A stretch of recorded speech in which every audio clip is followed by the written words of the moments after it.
"Your resume looks exaggerated," the interviewer said with disdain. "I doubt you really handled major accounts like these." My chest tightened as 15 years of hard work were dismissed with a single sentence. The weight of my dwindling bank account pressed down as I straightened up. "Every achievement listed is genuine," I said quietly. "The market expansion strategy I developed—" "Anyone can write numbers on paper," the interviewer interrupted with a thin smile. "Without the backing of a prestigious firm, these claims are questionable at best. 8 months ago, I was leading projects in 5 countries until new owners replaced experienced women with their inner circle. Now, I was at interview number 73, facing the same wall of doubt." The interviewer tapped my resume with a pen. "This client portfolio looks particularly fanciful." The side door opened. A person in an expensive suit entered, stopped mid-stride, and stared at me. "It's you!" they exclaimed with genuine warmth. "The miracle worker who saved us last year when every consultant said our product line was doomed. Your strategy completely turned things around." The interviewer's mouth fell slightly open. "That's precisely why I'm here today," the client continued. "We want to triple our investment with your firm. Will she be joining your team? Because that would seal the deal immediately. Before I continue this incredible story, I need you to know something. Have you ever been underestimated? Has someone ever looked at you and decided your worth before you even spoke? If you felt that burn of injustice, you'll want to stay until the end. Because what happens next changed not just my life, but an entire industry. If you're watching this, could you hit that like button or subscribe? Or leave a comment telling me where you're watching from? I need to know I'm not shouting into the void here, that someone else understands what it's like to have your entire life threatened. My name is Melissa Harper. At 42, I had built my career in international market strategy from nothing. Growing up in a small town in Nebraska, where girls were expected to marry young and stay close to home, I had defied expectations by working 3 jobs to pay for my business degree. My analytical mind, combined with genuine empathy for consumer needs, had become my professional trademark. I had cultivated the ability to see patterns others missed and translate those insights into profitable strategies. But sitting in that interview room at TGR Consultants, none of that seemed to matter to Jennifer Walsh, the talent director, whose perfectly lined eyebrows had remained raised throughout our entire conversation. After the client, Richard Morgan, CEO of one of Europe's fastest-growing consumer goods companies, left the room, Jennifer's entire demeanor transformed. Her rigid posture softened. The critical edge in her voice disappeared. "Well, this is certainly unexpected," she said, adjusting her glasses. "Richard is notoriously hard to impress. Tell me more about how you worked with his company." I took a measured breath. I designed their Southeast Asian market entry strategy last year. Their previous consultants had recommended against expansion, citing cultural barriers. But I identified specific regional opportunities they had overlooked. "Art?" Jennifer nodded enthusiastically, as if she hadn't spent the previous 20 minutes questioning my capabilities. "Fascinating. And the results? 37% growth in their first 2 quarters, exceeding initial projections by double digits." "Impressive," she said, scribbling notes. "We should fast-track your application. In fact, given your experience, we might consider you for our senior director position. The compensation would be quite generous." The whiplash from contempt to courtship gave me emotional vertigo. Just moments ago, I had practically been called a liar. "The position requires someone who inspires respect," she continued, oblivious to the irony. "Someone with gravitas." I watched her rewrite our shared reality in real time. The dismissive interviewer had vanished. In her place sat an enthusiastic advocate who had recognized my potential immediately. As she described next steps, my mind returned to 8 months earlier. I had been executive director of strategy at Summit Innovations when a venture capital firm acquired us. The new CEO, Patrick, had called me into his office on a Tuesday morning. "Melissa, your track record is stellar," he had said while examining his cuticles. "But we're implementing a more aggressive growth model that requires different leadership chemistry." Translation: The boys' club was closing ranks. Within 6 weeks, all 5 female directors were replaced by men from Patrick's network. Most had less experience, but the right energy for the new vision. My severance package was generous, designed to prevent lawsuits rather than honor contributions. Initially, I had been confident with my experience and results. Finding a new position seemed inevitable. But 73 interviews later, I had encountered countless versions of Jennifer. People who couldn't reconcile my achievements with their perception of who should have accomplished them. "We could have an offer ready by tomorrow," Jennifer was saying. "Now, I just need to check with the executive team. But after Richard's endorsement, it's practically a formality." I looked at her, noting how her earlier contempt had completely vanished. "Quite a change of perspective," I said carefully. She laughed lightly. "Well, Richard is our highest billing client. His opinion carries significant weight. And my extensive experience doesn't?" Her smile faltered. "I hope you understand we have to be thorough in our evaluation process. Many candidates exaggerate their achievements." "You weren't being thorough," I interrupted quietly. "You decided I wasn't qualified the moment I walked in." "That's not true," she protested, color rising to her cheeks. "I was simply asking challenging questions. You called my achievements fanciful and questionable. Those weren't questions, they were accusations." Jennifer straightened papers that didn't need straightening. "Perhaps there was a miscommunication. But what matters now is that we're very interested in having you on board." I gathered my portfolio slowly. "I appreciate that. When can I expect to hear about next steps?" Her relief was palpable. "I'll call you personally tomorrow afternoon." As promised, Jennifer called the next day with an offer significantly above the advertised salary range. I requested the weekend to consider it, which she granted enthusiastically. That weekend changed everything. Saturday morning, I sat at my kitchen counter staring at the offer letter. The compensation would solve my immediate financial concerns. But something felt wrong. I thought about all the qualified people, particularly women over 40, who had been dismissed without a Richard to defend them. My phone buzzed with a message from Lisa, my former colleague from Summit Innovations. We had been meeting monthly for coffee since the acquisition. "Still on for tomorrow? Any news?" Her message read. The next morning at our usual cafe, Lisa radiated excitement. At 56, she had an energy that belied her age and wisdom that reflected her 3 decades in business intelligence. "I've been consulting with 3 former Summit clients," she revealed. They all asked the same thing. "Why isn't there a firm that combines data intelligence with cultural insight? The big firms have the numbers but miss the human element."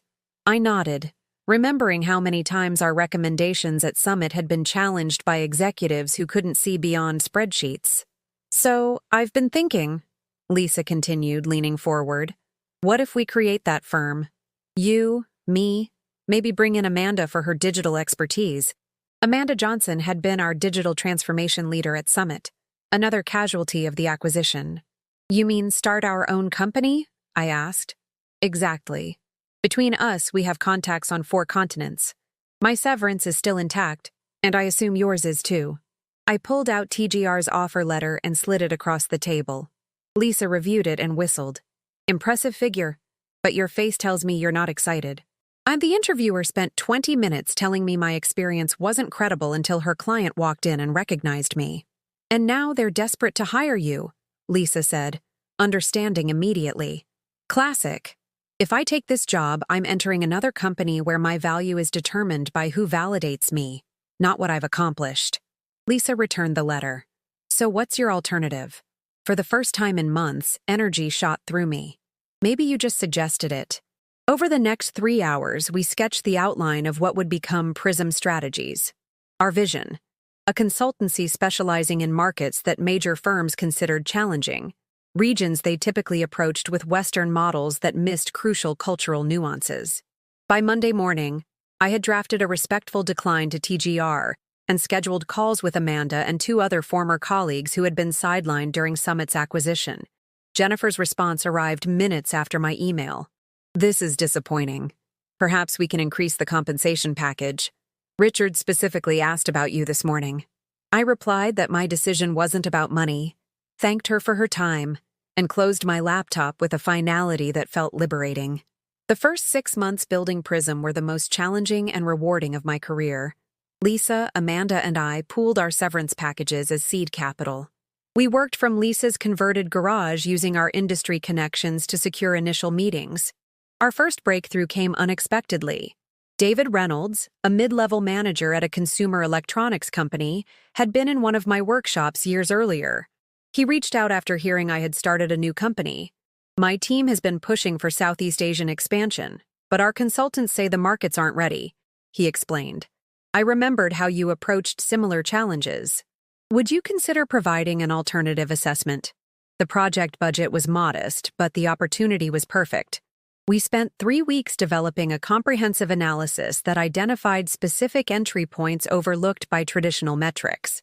When we presented our findings, the room's energy shifted from skepticism to excitement. 2 VPs who hadn't been scheduled to attend showed up mid-presentation. "This is exactly what we've been trying to articulate," one said afterward. "You've quantified the opportunity while addressing cultural complexities." That single project led to 3 referrals, each slightly larger than the previous. By month 4, we had hired 2 analysts and moved to a small office space. Then came the industry conference that would change everything. The annual Global Market Summit was the premier gathering for our industry. Normally, a startup like Prism wouldn't have warranted attention, but Amanda had previously chaired the technology panel and leveraged that connection to secure us a small presentation slot on the secondary stage. Our topic, Invisible Markets, Identifying Overlooked Growth Opportunities, wasn't designed to be provocative. We simply presented case studies showing how traditional evaluation models systematically undervalued certain regions and demographics. What we didn't know was that Richard Morgan would be in our audience. When the Q&A session began, Richard stood up. "Your methodology challenges everything major firms have been telling my board. How confident are you in these projections?" I recognized him immediately but maintained professional composure. "Our models have consistently outperformed traditional projections by 23 to 41% in these markets. We have the data to back up every claim we've made today." "You certainly do," he said with a smile. "Your strategy transformed our business last year. I'm curious why you're not with TGR now. I specifically recommended you to them." The room went quiet. TGR was one of the conference's major sponsors, with their CEO scheduled to give tomorrow's keynote. "I decided to pursue a different opportunity," I replied diplomatically. Richard nodded thoughtfully. "Well, their loss is apparently significant. My team would like to hear more about your current work. Are you taking new clients?" "Selectively," I replied. The buzz began immediately after our session. Attendees who had skipped our presentation requested private meetings. Industry reporters who had been focused on the major firms suddenly wanted Prism's perspective. But the most significant moment came that afternoon at the networking reception. I was speaking with a potential client when I noticed Jennifer Walsh watching me from across the room. Beside her stood TGR's CEO, Gerald Thompson, his expression tense as Richard approached me with purpose. "Melissa," Richard called out loud enough for nearby conversations to pause. "I've spoken with our board. We want to transfer all our Apex strategy work to Prism." Jennifer's face went pale. "It's a substantial portfolio," I said, aware of the attention we were drawing. "Worth every penny based on your previous results," Richard replied. "Plus, we've been dissatisfied with our current consultant's limited vision." I felt Jennifer's gaze intensify as she whispered urgently to Gerald. "It would be an honor to discuss the opportunity," I said professionally. "Excellent. And fair warning. I've already mentioned your firm to several colleagues at other companies. Expect some calls." As Richard walked away, Gerald and Jennifer immediately intercepted him. Their conversation looked tense, with Richard shaking his head repeatedly. Later that night, Gerald approached me at the bar. "Melissa, right? Gerald Thompson, CEO of TGR. I understand there was some confusion during your interview process with us." "There was no confusion," I replied evenly. "Your talent officer made her evaluation quite clear until Richard changed her mind." Gerald winced slightly. "Sometimes our processes don't properly identify exceptional talent. I'd like to apologize personally and explore whether there might still be a fit between your expertise and our organization." "That's kind of you, but Prism is my focus now." Perhaps a strategic partnership. Your boutique approach combined with our global resources could be powerful. Before I could respond, Lisa appeared at my side. Sorry to interrupt, but our next appointment has arrived. No such appointment existed, but her timing was perfect. Of course, I said, turning to Gerald. It was a pleasure meeting you. The conference marked a turning point for Prism. Within 3 months, we had secured contracts with 7 major clients, including Richard's company. Our team grew to 17 people, each hired not just for their technical skills, but for their diverse perspectives and experiences. If you're enjoying this story so far, I want you to hit that like button right now. Subscribe to our channel and click the notification bell because we share these real corporate revenge stories weekly. Stories about underestimated professionals who completely transform industries after being dismissed. Your support helps us bring more of these authentic experiences to light. Now let me tell you what happened next, because the real revenge was just beginning. Our rapid growth necessitated a larger workspace. We found a light-filled office in a converted warehouse district. Nothing fancy, but with room to expand. I insisted our conference room have glass walls facing the main work area. Transparency would be literal at Prism, not just a buzzword in a mission statement. 6 months after the conference, our client list had tripled. We had expanded to 28 team members, each bringing unique perspectives shaped by diverse experiences. While most firms sought graduates from the same 5 universities, we discovered brilliant minds from schools no one in our industry recruited from. Veronica, our research director, who had been rejected by 12 major firms despite her revolutionary market prediction models, overhauled our entire analytical framework. Michael, a former 60-year-old teacher who had earned his business degree after 30 years in education, brought psychological insights that transformed our client communication strategy. What made our approach revolutionary wasn't just our diverse hiring, it was our methodology. Traditional firms filtered all market data through established Western economic models. We inverted the process, examining markets through local cultural contexts first, then applying economic analysis. The results consistently outperformed industry standards by staggering margins. On a Tuesday morning, 13 months after founding Prism, Amanda burst into my office, waving her tablet. "You need to see this," she said, placing it in front of me.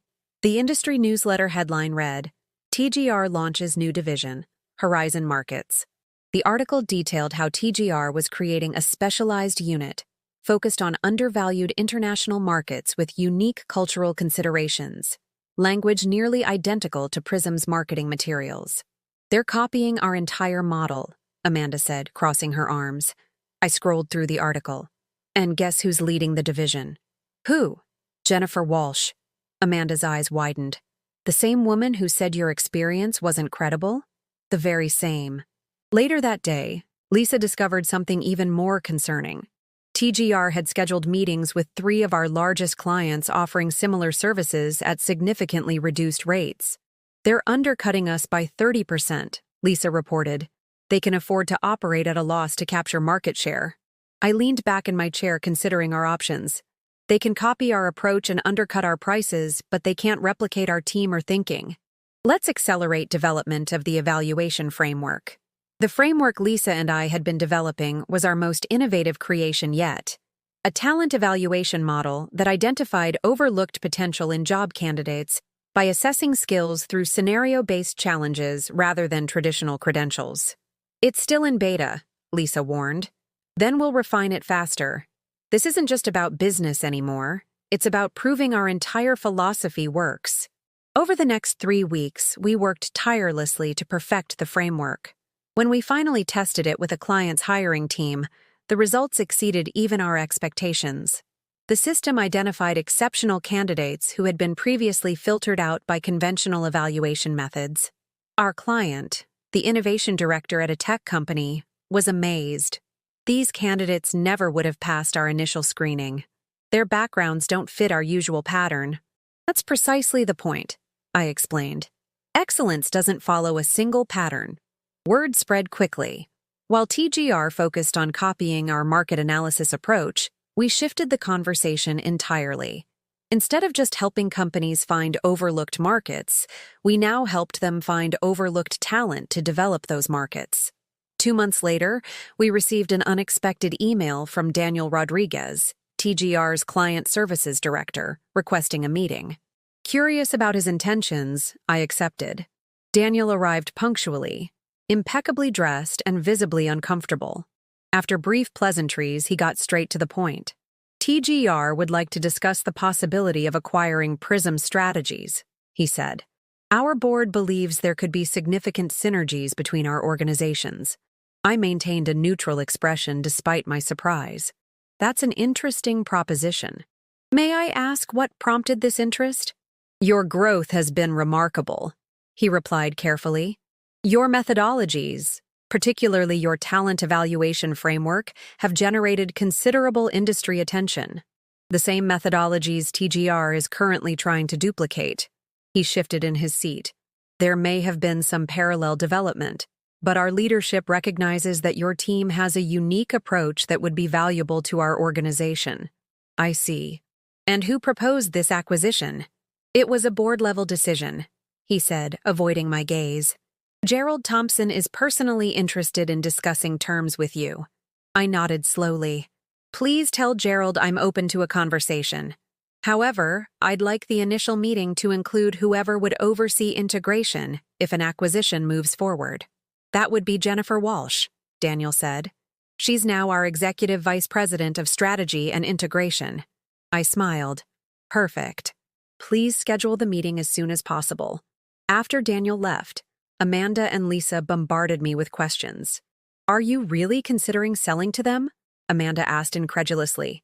I'm considering hearing what they have to say, I replied. Lisa studied my expression. You have something in mind. Let's just say I'm curious about how Jennifer will approach this meeting. The meeting was scheduled for the following Thursday at TGR's headquarters. I arrived 15 minutes early, accompanied by Lisa and our newly hired legal advisor, Rebecca. The receptionist guided us to a large conference room where Gerald Thompson greeted us warmly, while Jennifer stood slightly behind him, her smile not quite reaching her eyes. Melissa? Wonderful to see you again, Gerald said. Thank you for considering our proposal. Thank you for your interest in Prism, I replied. I believe you know Lisa, my co-founder and intelligence director, and Rebecca Williams, our general counsel. After introductions, we settled around the table. I noticed Jennifer had positioned herself directly across from me. Before we begin, I said, I'd like to understand TGR's vision for Prism post-acquisition, specifically how you see our methodologies and team integrating with your existing structure. Gerald nodded toward Jennifer, who straightened her posture before speaking. We envision Prism becoming our innovation hub, she said smoothly. Your methodologies would be scaled across our global operations, while your core team would lead knowledge transfer to our existing departments.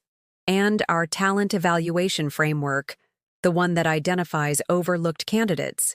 A fascinating initiative, Jennifer replied, though we'd need to align it with our established recruitment parameters to ensure quality consistency. I noted how carefully she avoided acknowledging the framework's purpose of challenging precisely those established parameters. Could you elaborate on what you mean by quality consistency? I asked. She smiled tightly. TGR has rigorous standards based on decades of experience. Our clients expect a certain caliber of professional, and while your framework may identify unconventional talent, we'd need to ensure they meet market expectations. Lisa and I exchanged glances. It was exactly what we had anticipated. Interesting, I said. Our framework has consistently identified candidates who outperform those hired through traditional methods. The results speak for themselves. Undoubtedly, Gerald interjected quickly. That's precisely why we're here. We value innovation. Jennifer nodded, but continued. Of course, integration would require some adjustments. Our HR team would need to work with you to refine the evaluation criteria. You mean the criteria that originally dismissed my candidacy? I asked directly. Silence filled the room. Jennifer blinked several times. That was a different evaluation. A misunderstanding, she stammered. A misunderstanding? I repeated. You called my achievements fanciful and questionable. You said without backing from a prestigious firm, my claims lacked credibility. Gerald looked uncomfortable. Melissa, if there were errors in our previous process— They weren't errors, I interrupted. They were conscious decisions based on biases your organization apparently still maintains. Considering Jennifer's proposal to refine our framework to fit your traditional parameters. I stood up. Gentlemen, I appreciate your interest, but I believe there's a fundamental disconnect between our philosophies. Wait, Gerald said, rising as well. Perhaps we can find common ground. What would your terms be? I smiled. My terms would be simple. Prism would maintain complete operational autonomy. Our talent evaluation framework would be implemented at TGR without modifications. And Jennifer would be transferred to a position where she has no authority over hiring or talent evaluation decisions. Jennifer's face reddened. That's completely unacceptable. Why? I asked. Don't you trust your own ability to excel under a system that evaluates real merit instead of superficial credentials? Gerald tried to mediate. Melissa, I understand your perspective, but Jennifer is a valuable part of our executive team. A valuable part who systematically dismisses exceptional talent because it doesn't fit her preconceived molds, I replied. That's exactly the kind of thinking Prism was created to challenge. Jennifer finally found her voice. Your arrogance is astounding. TGR is an industry leader because we maintain high standards. No, I replied firmly. TGR is a leader because it's had access to resources and networks that allowed it to dominate the market. But real talent, real innovation, is being identified and developed by firms like Prism. And that's precisely why you're here trying to buy us. I headed toward the door, followed by Lisa and Rebecca. The offer remains open, Gerald called after us. We can discuss modified terms. I turned one last time. Gerald, I appreciate your interest, but Prism isn't for sale. At least not to an organization that fundamentally misunderstands what we do. 6 months later, the story of our TGR meeting had spread through the industry like wildfire. Apparently, someone had leaked the details, and the narrative of the small firm that refused to be absorbed by the corporate giant resonated with many professionals who had faced similar experiences. Our business skyrocketed. Companies that had never heard of Prism began contacting us, not just for our market analysis services, but specifically for our talent evaluation framework. We have a 3-month waiting list, Amanda reported during our weekly team meeting, and 60% of inquiries specifically mention hearing about us through the TGR story. Lisa added, plus, we've received resumes from 47 professionals who say they were rejected by traditional firms despite having exceptional experience. And here's the most interesting part, I said, showing an email on my screen.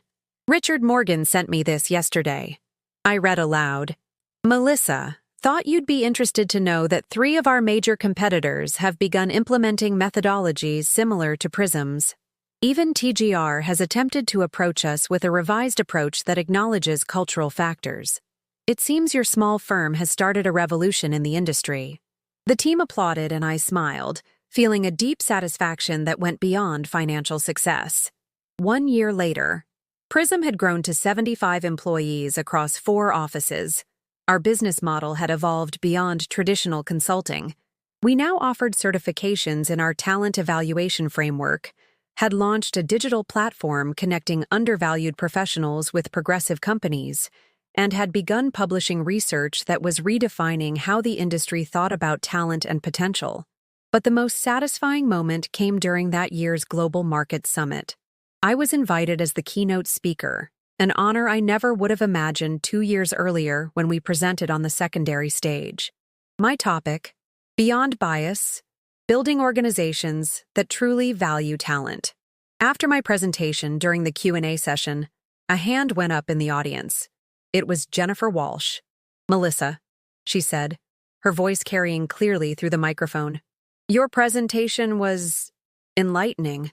I wonder if you could share your thoughts on how current leaders can evolve their approaches when they realize they've made judgment errors in the past. The room went silent. Everyone knew our history. I took a moment to consider my response. That's an excellent question. I believe the first step is recognizing that judgment errors about talent are rarely accidental. They usually reflect systematic biases that require conscious work to overcome. I paused, looking at her directly. The second step is doing more than simply acknowledging the error. It requires fundamental changes in how we evaluate, hire, and develop talent. And the third step, perhaps most importantly, is providing real opportunities to those who were previously overlooked. Jennifer nodded slowly. And if someone wanted to contribute to this change, what would you recommend?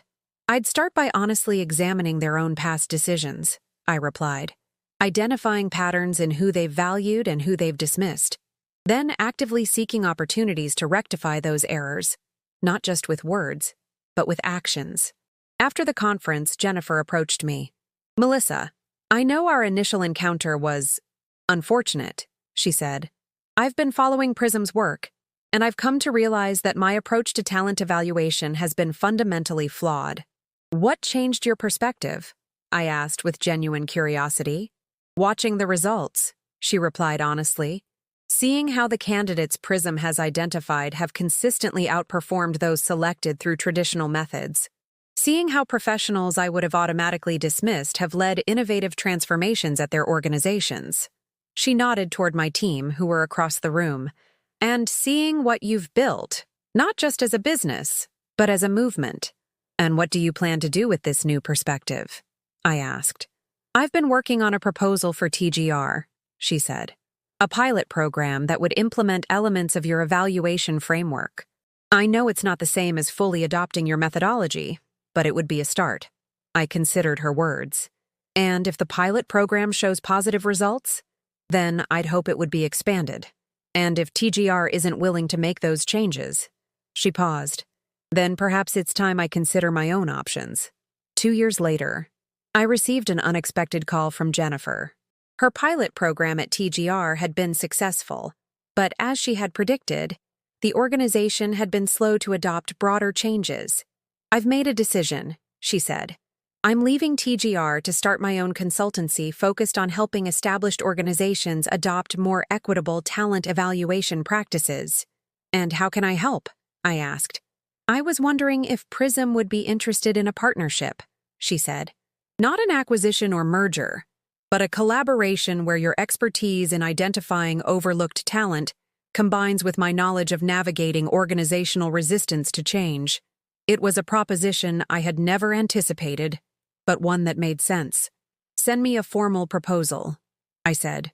But Jennifer, I need you to understand something. Any partnership would be truly equitable, based on merit and results, not titles or previous connections.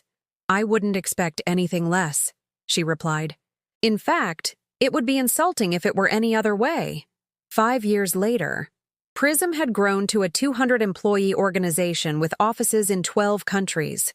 Our talent evaluation framework had been adopted by Prism had grown to a 200-employee organization with offices in 12 countries. Our talent evaluation framework had been adopted by over 150 companies worldwide, and we had certified more than 2,000 professionals in our methodology. The partnership with Jennifer's firm, Evolved Talent Solutions, had exceeded all expectations.